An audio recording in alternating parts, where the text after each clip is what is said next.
Everything that you want in your life is already trying to find you. You just think that your ego, that you have something to do with it. You think that you are a separate person amongst other separate persons, where there's a fixed reality, where there's limited resources, where someone's gain is your loss. And as long as you're in that reality, as long as you maintain that framework, which is very persistent, reality is an illusion, but a very persistent one, said Albert Einstein. You have to destroy the mind with the mind. Ramana Maharshi said something like that. Through non-dual awareness, through meditation, through inquiry, through choice of the will of God, which is your choice, not an external choice. You are not a victim in this, you are the creator. But you have disowned your will, and this can be very triggering to hear, as it was for me years ago, even up till probably 6 months ago, a year, when someone would say that, everything that has ever happened is my responsibility. The truth is, it's all just appearances popping up to show you your state of consciousness, to show me my state of consciousness. So nothing's ever really happened in reality except for this and this and this and this. And now there's just this. If you want to experience a life of comfort, of ease, of abundance, that's available to you. Your higher self, the Holy Spirit, knows what you want. The Holy Spirit is waiting for you to let go and relax. Every single movement, every single action, every single thought, every word sends a signal.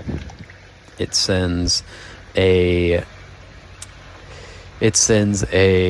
flare out to the universe, that it sends a message in a bottle that this is what is going to happen. So say you have maybe tried to live by faith before, and you reached a point where it didn't seem like things were going to get paid. Maybe bills were overdue or getting close to overdue, or you were just, everything seemed so insurmountable.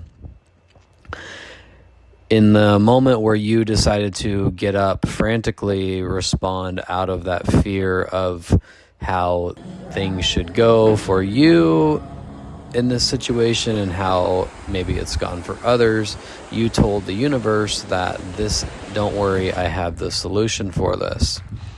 Now, I understand this takes a lot of balls to stand there and wait on the Lord, wait on yourself to come through, but it is the most heart-opening, humbling, beautiful experience when things do come through. And what good is spirituality? What good is faith if it is not tested, if it is not experimented with, if it is not pushed to the limits of this reality? Jesus said, "You'll do greater things than I will." I pray that you will be one as me and my Father are one. I and you, you and me. A lot of non-dual statements were spoken by Jesus. And if one with God is not sameness with God, then what is it? It's definitely not two, I'll tell you that. Now, I understand the Trinity is a unity with distinction, and that is also aligned with the other religions, and it's just aligned with truth. I recommend anybody who is maybe deconstructing from Christianity or is in Christianity and is just wanting more, maybe things aren't resonating, maybe you're in love with Jesus, maybe you're in love with God, but you you're just narrowing things down. Really all this is a subtraction. It's not an addition. We're stripping away these ideas that we've layered onto ourselves since childhood, really. You came out of the womb as a free being. From probably age 1 to 4, there was no ego and you were pure freedom. And your parents, rather than, realizing that you were the iOS update of the universe, thought they had something to tell you. And even though you tried to point out to them that they were boring, or you sensed their fear, you sensed their rigidity, you sensed their contracted energy, you had to submit to the compromise that they offered you. I've been using that word in a lot of videos lately, but that's really all this is compromise or non-compromise. It really just comes down to that as far as the authenticity to yourself.